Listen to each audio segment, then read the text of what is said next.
Hi everyone, I am from Sujideva My Spirituality.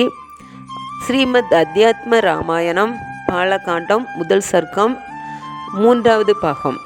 முதல் சர்க்கத்தில் first 2 பாகத்தை நம்ம ஏற்கனவே பார்த்தாச்சு. மூன்றாவது சர்க்கத்தை நம்ம இந்த வீடியோவில் பார்க்க போகிறோம். இந்த வீடியோ நீங்கள் பார்க்கணுன்னு விருப்பப்பட்டீங்கன்னா ஸ்கிப் பண்ணாமல் கடைசி வரை பாருங்கள். பிடிச்சிருந்தால் லைக் பண்ணுங்கள், ஷேர் பண்ணுங்கள். அடுத்தடுத்து போடுற வீடியோ நீங்கள் பார்க்கணுன்னு விருப்பப்பட்டீங்கன்னா சப்ஸ்கிரைப் பண்ணிக்கோங்க. ராமன் நடப்பதில்லை, நிற்பதில்லை, கவலைப்படுவதில்லை, விரும்புவதில்லை, கைவிடுவதில்லை, ஏன் எந்த செயலையுமே செய்வதில்லை. அவர் பேரானந்த வடிவினர், நிலையானவர், மாறுதலற்றவர், மாயையை ஏற்று அதனை அனுசரித்து நடப்பதால் அவர் அவ்வாறு ஒரு சாதாரண மனிதனைப் போல் செயல்படுவதாக காணப்படுகிறார். அப்போது எதிரில் இருந்த ஹனுமானை பார்த்து, ராமன் தானே சொன்னார், ஆத்மா, அனாத்மா, பரமாத்மா பற்றிய தத்துவத்தை கூறுகிறேன், கவனமாக கேள். ஆகாயம் ஒரு தடாகத்தில் 3 வித வேற்றுமைகளுடன் காணப்படுகிறது.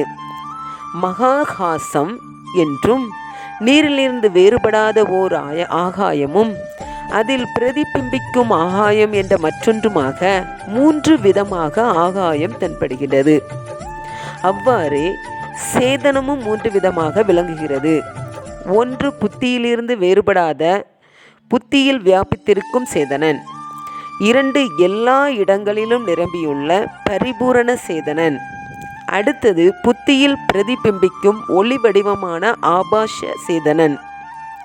இவற்றில் ஆபாச சேதனனுடன் கூடிய புத்திக்குத்தான் கர்த்திருவம் செயல்திறன் உண்டு.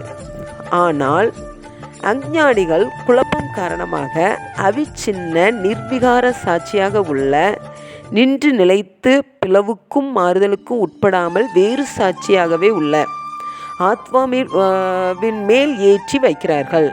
ஆத்மாவே தான் செயல்படுகிறது, அனுபவிக்கிறது என்று தெளிய அறிவு இல்லாதவர்கள் கூறுகிறார்கள்.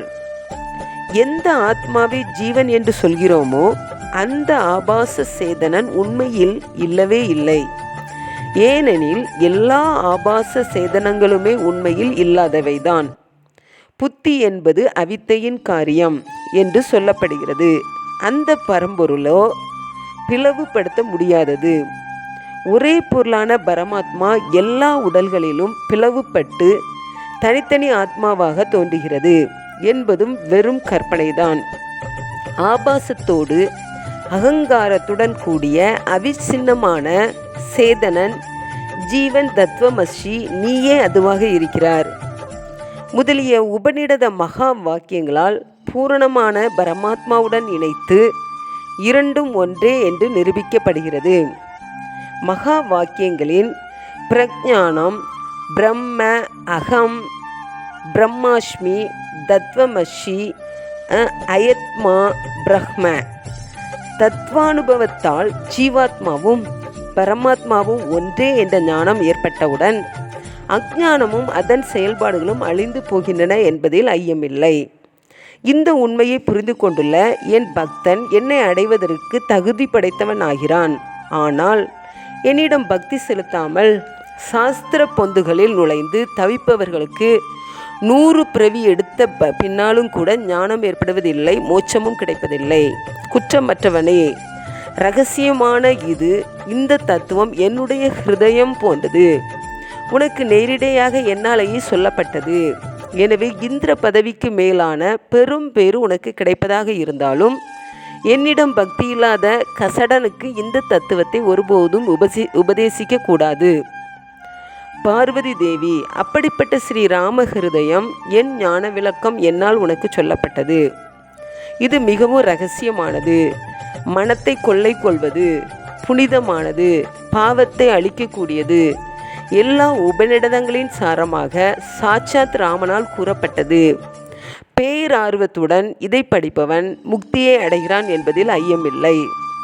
பல பிறவிகளில் சேர்ந்து வந்துள்ள பிரமஹத்தி முதலிய மகா பாவங்கள் கூட இதை படிப்பதால் அழிந்து விடுகின்றன என்பதில் சந்தேகமில்லை.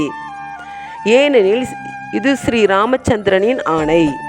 முற்றிலுமாக புறக்கணிக்கப்பட்டவன் பெரும்பாவி, மற்றவர்களுடைய பொருள் மற்றும் பிறர் மனைவியுடன் எப்போதும் திளைத்திருப்பவன், அந்தணரை கொன்றவன், தாய் தந்தையை கொல்ல துணிந்தவன், யோகியர்களுக்கு கேடு செய்தவன், முன்னர் இப்படி இருந்தவர்களும் ஸ்ரீ ராமச்சந்திரமூர்த்தியை முழு மனதுடன் பூஜித்து ஸ்ரீராம ஹிருதயத்தை பக்தியுடன் படிப்பார்களே ஆனால் மிக சிறந்த யோகிகளாலும் அடைய முடியாததும் எல்லா தேவர்களாலும் கொண்டாடப்படுவதுமான பரமபதத்தை உடனே அடைகிறார்கள்.